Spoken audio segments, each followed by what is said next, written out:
На начало 2024 года жители Коми накопили на банковских вкладах и счетах более 193 миллиардов рублей. Это на 15% больше, чем год назад.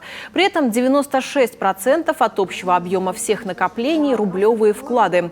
Приток денег произошел благодаря значительным социальным и бюджетным выплатам, повышению зарплат и высоким ставкам по вкладам после повышения ключевой ставки Банка России, отмечают в отделении по Коми.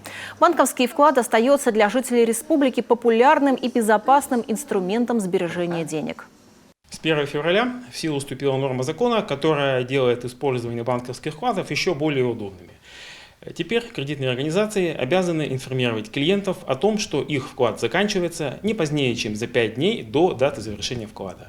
Подобная информация может быть направлена клиенту любым способом, который предусмотрен в договоре. Это и телефонный звонок, и сообщение на электронную почту, СМС-сообщение, либо пуш-уведомления. Это позволит клиенту принять своевременное решение, как поступить в дальнейшем с деньгами, изъять их из банка или пролонгировать договор. Кроме того, эта мера также призвана защитить вкладчика от возможной потери процентов по вкладу.